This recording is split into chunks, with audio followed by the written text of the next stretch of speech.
नमस्कार दोस्तों, आज हम लोग फिर से आए हैं और आधुनिक काल को लाए हैं। आधुनिक काल की बच्चे सभी रचनाएं, सभी जो राइटर हैं पूछे जाते हैं कि कैसे कौन सा राइटर किस युग का है, और मात्र ये चुनिंदा राइटर ही आपकी परीक्षा में आते हैं। तो आप मात्र इनको याद कीजिए, 99% यही राइटर आएंगे आपकी परीक्षा में। बाकी तो बच्चे बहुत से हैं, आप कितने याद करेंगे, लेकिन चुनिंदा राइटर आप याद कर लीजिएगा क्योंकि समय है कम और काम है ज्यादा। तो आप मात्र ये चुनिंदा राइटर याद करेंगे, बाकी आप राइटर नहीं याद करेंगे। बच्चे बहुत सारे राइटर हैं, आप इतने ज्यादा राइटर याद नहीं कर सकते हैं। कुछ राइटर जो ज्यादा इंपॉर्टेंट 99% इन्हीं में से आते हैं, आप मात्र इनको याद करेंगे। ये पूछा जाता है कि ये जैसे पूछा जाएगा महावीर प्रसाद द्विवेदी किस युग के कवि हैं, या महादेवी वर्मा किस युग की कवि हैं, कवित्री हैं, और रामकुमार वर्मा किस युग के कवि हैं, तो ऐसे करके पूछा जा सकता है। अब हम लोग आधुनिक काल के बारे में स्टार्ट करते हैं। अच्छा बच्चे, आधुनिक काल को गद्य काल भी कहा जाता है। आधुनिक काल को गद्य काल भी कहा जाता है। गद्य काल, आधुनिक काल को गद्य काल भी कहा जाता है, कहा जाता है। अगर डेट की बात करें तो ये डेट भी अब इंपॉर्टेंट हो जाती है। आधुनिक काल 1843 से अब तक चल रहा है, और 1843 से अब तक कुछ किताबों दिया है 1850 से अब तक। तो जैसा आपके ऑप्शन में आएगा आप वैसा अप्लाई करेंगे। और क्या है, आप देखिएगा, आधुनिक काल को बांटा गया है 4 भागों में। एक भारतेंदु युग, द्विवेदी युग, छायावादी युग, छायावादोत्तर युग। छायावादोत्तर युग भी 3 भागों में है, प्रगतिवादी, प्रयोगवादी, और वो हम अभी बात करेंगे, इसके बाद बात करेंगे। पहले इनकी बात कर लेते हैं, इन तीनों की, फिर इसकी बात करेंगे। भारतेंदु युग जो है, भारतेंदु युग 1847 से 1900 तक चला, फिर 1900 से 1918 तक द्विवेदी युग, और फिर 1918 से 1938 तक छायावादी युग चला है। आप इनको जरा ध्यान रखिएगा क्योंकि डेटें भी पूछी जाती हैं आपके एग्जाम में। डेटें भी इंपॉर्टेंट है, आप डेट जरूर याद रख करके जाइएगा एग्जाम में, और डेटें भी आपके लिए इंपॉर्टेंट हो जाएगी। अच्छा, भारतेंदु युग की बात करें तो भारतेंदु युग में कौन कौन से कवि हैं, तो याद रखिएगा बच्चे, भारतेंदु युग में कौन कौन से कवि हैं। एक तो खुद भारतेंदु हरिश्चंद्र हैं, एक भारतेंदु हरिश्चंद्र है, प्रताप नारायण मिश्र है, बद्री नारायण चौधरी प्रेमघन है, और अंबिका दत्त व्यास हैं। यही चारों राइटर आपके एग्जाम में अगर भारतेंदु युग से कोई क्वेश्चन आता है तो इनमें से ही पूछा जाता है। आप इनको याद करेंगे। अच्छा, याद करने की ट्रिक क्या है बच्चे, तो देखिए, एक बार नारायण जी आए, नारायण जी, नारायण, देखिए नारायण आपको मिलेगा भारतेंदु युग में, आपको नारायण मिलेगा। तो नारायण क्या है, नारायण भारत घूमने आए। नारायण, नारायण क्या करने आए, भारत घूमने आए, भारत घूमने आए, घूमने आए। और अंबिका यानी कि अंबिका, या फिर हम कह सकते हैं अंबे मां, अंबे मां, अंबे मां ने प्यास बुझाई, अंबे मां ने प्यास बुझाई। नारायण आए थे भारत घूमने, और क्या हुआ, अंबे मां के यहां गए, अंबे मां के यहां तब तक गए तो प्यास लगाई, तो अंबे मां ने कहा लो पानी, पियो पानी, बुझा लो प्यास। और क्या हुआ, भारतेंदु हरिश्चंद्र, प्रताप नारायण मिश्र, बद्री नारायण चौधरी प्रेमघन, और अंबिका दत्त व्यास। आप इनको याद रखिए बच्चे, यही 4 इंपॉर्टेंट है, और ज्यादा आपको दिक्कत लेने की जरूरत नहीं है क्योंकि आपके बहुत बड़ी सब्जेक्ट है। अब देखिए द्विवेदी युग, द्विवेदी युग की कैसे लेते हैं। द्विवेदी युग से आप बच्चे याद रखिएगा राम। द्विवेदी युग में राम से संबंधित चीजें आएंगी, देखिएगा, जैसे कि द्विवेदी युग को देखिएगा, जैसे कि महावीर, महावीर याद आता है बजरंगबली, महावीर से याद आता है बजरंगबली, और बजरंगबली किससे संबंधित है, राम से, राम से संबंधित है बजरंगबली। तो द्विवेदी युग महावीर, और देखिएगा अयोध्या, अयोध्या किससे संबंधित है, राम से, और राम यानी कि द्विवेदी युग, याद रखिएगा।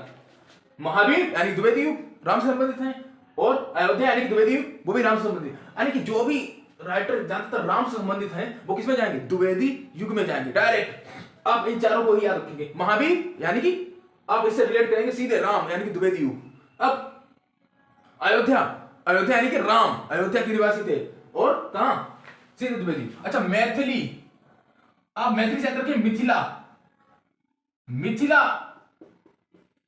मिथिला कहां, मिथिला से कैसे राम को याद रखेंगे, तो मिथिला की ही सीता मां थी, सीता, सीता जी कहां की रहने वाली थी, मिथिला की। तो मैथिली शरण गुप्त, मिथिला यानी कि मैथिली शरण गुप्त, मिथिला यानी कि राम, राम सीता राम से संबंधित यानी कि द्विवेदी युग। और राम तो खुद रामचंद्र तो खुद राम है, ये भी द्विवेदी युग, यानी कि द्विवेदी युग में राम से संबंधित चीजें आएंगी, जैसे कि महावीर यानी कि राम, अयोध्या सिंह उपाध्याय यानी कि ये भी राम यानी द्विवेदी युग, मैथिली चंद्रगुप्त ये भी राम, मैथिली यानी मिथिला, मिथिला सीता जी जहां की निवासी थी, और रामचंद्र शुक्ल यानी कि ये भी द्विवेदी युग के हैं। क्या आपको बच्चे याद हो गए होंगे? थोड़ी बच्चे दिक्कत हो रही होगी आपको, हमें पता है, लेकिन इनसे क्वेश्चन आते हैं और मात्र यही राइटर आप याद करके जाइएगा। इन्हीं में से 99% चांस है इन्हीं में से आएंगे और कुछ नहीं आएगा। अब देखिए छायावादी युग, छायावादी युग के राइटर को हम लोग याद करते हैं।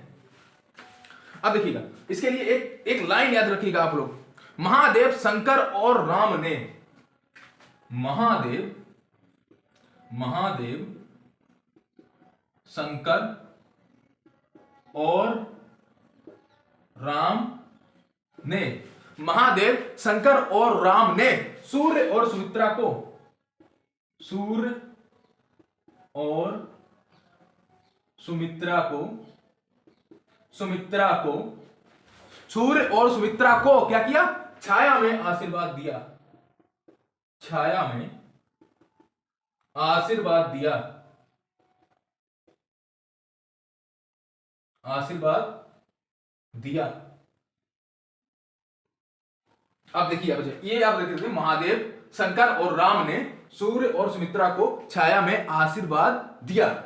तो ऐसे कैसे याद रखेंगे? तो महादेव से आप याद रखेंगे महादेवी वर्मा, महादेवी वर्मा, और शंकर से आप रखेंगे याद रखेंगे जयशंकर प्रसाद, जयशंकर प्रसाद, और राम से याद रखेंगे राम कुमार वर्मा। याद रखिए बच्चे ये राम कुमार वर्मा, इससे ये इन्हें इससे संबंधित मत कर देना, राम कुमार वर्मा।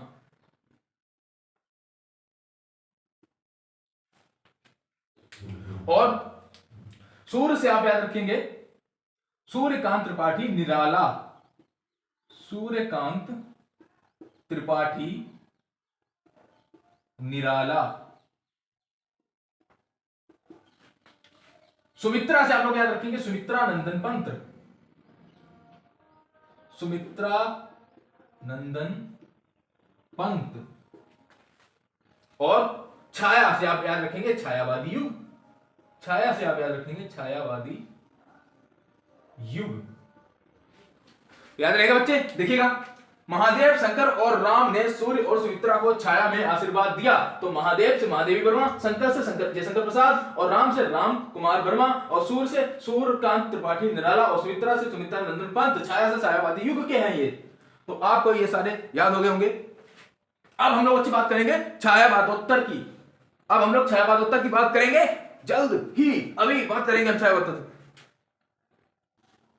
तो अब हम लोग छायावादोत्तर युग को अध्ययन करेंगे। छायावादोत्तर युग को जैसे हमने कहा था कि 3 भागों में बांटा गया है, एक प्रगतिवादी, प्रयोगवादी और नई कविता। जो आधुनिक काल है वो बच्चे 1843 से अब तक चला है, जिसमें कि द्विवेदी युग, वो अर्धेंदु युग, द्विवेदी युग और फिर छायावादी युग। अब छायावादोत्तर युग की बात होगी। छायावादोत्तर युग प्रगतिवादी में 1938 से 1943 तक चला है, और प्रयोगवादी 1943 से 1953 तक माना जाता है, और नई कविता का युग इसमें 1953 से जो अब तक की रचना है वो नई कविता युग में रखी जाती हैं। तो अब इनके कुछ राइटर, प्रमुख राइटर, इनको याद कर लेंगे एक ही ट्रिक से। देखिएगा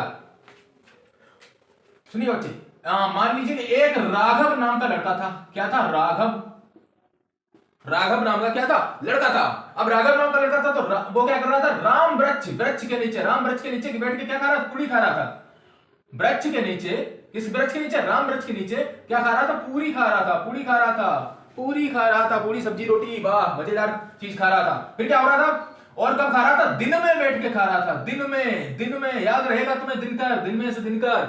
और फिर क्या हुआ? फिर एक घटना हुई। क्या घटना हुई? तो उसको नाग ने काट लिया, नाग ने डस लिया, नाग ने काट लिया। यार बच्चे क्या था? राघव नाम का लड़का जो कि क्या कर रहा था? राम वृक्ष के नीचे बैठ के पूरी खा रहा था। दिन में क्या हुआ? नाग ने उसको काट लिया। जब उसको नाग ने काट लिया तो सब लोग उसको केदारनाथ ले गए। कहां ले गए? केदारनाथ। केदारनाथ याद है? केदारनाथ भगवान भोलेनाथ का धाम, केदारनाथ ले गए। अब केदारनाथ में क्या हुआ? शिव ने सब कुछ मंगल कर दिया, शिव ने उसको ठीक कर दिया। यानी शिव ने क्या किया? शिव ने सब कुछ मंगल कर दिया। शिव मंगल सुमन, सब कुछ मंगल कर दिया, शिव मंगल सुमन। तो एक बार फिर देखते हैं। एक राघव नाम का क्या था, लड़का था, वो राम वृक्ष के नीचे बैठ के पूरी खा रहा था। दिन में क्या हुआ, उसको दिन में नाग ने प्रगति से काट लिया, नाग ने प्रगति से काट लिया। तो प्रगतिवाद याद हो जाएगा, नाग ने प्रगति से काटा, तो हम उसको ले गए कहां, केदारनाथ। जो केदारनाथ ले गए तो शिव ने सब कुछ मंगल मंगल कर दिया, शिव मंगल सुमन। अब देखिए बच्चे, आपको प्रयोगवादी में ये 3 राइटर याद रखने पड़ेंगे, सच्चिदानंद, हीरानंद, वात्स्यायन, अज्ञेय।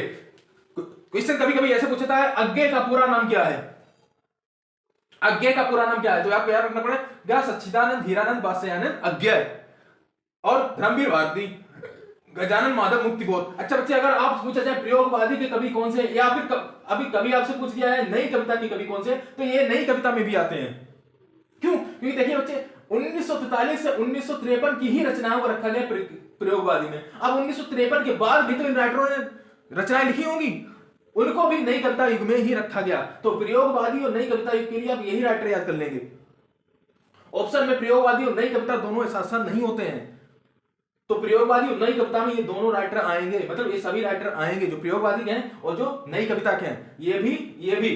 तो आपसे अगर क्वेश्चन पूछा जाए नई कविता में इनमें से कौन सा कवि है, तो इनमें से अगर कोई ऑप्शन हो तो अब आप मारेंगे आंसर उसको, और अगर प्रयोगवादी में पूछे जाए तब भी आप इनमें मांगेंगे, क्योंकि 7 साल में राइटर, तो ऐसा नहीं है कि 7 साल बाद राइटर ने कविताएं लिखना बंद कर दी या कुछ राइटर लिखना बंद कर दिया। तो आप इतनी बात समझ जाएंगे। ये अब हमने बच्चे आज आधुनिक काल के सभी कवियों के बारे में बात कर ली है, मतलब जो इंपोर्टेंट है उनको आप लोग याद कर लेंगे। अब हम एक एक करके आगे बढ़ेंगे और जल्दी जल्दी हम इस सिलेबस को हमारा ये जो था काल वाला प्रकरण ये लगभग समाप्त हो रहा है, और फिर हम लोग अब नई नई चीजें सीखेंगे, नई नई काम करेंगे। जय हिंद, अब फिर मिलेंगे आपसे।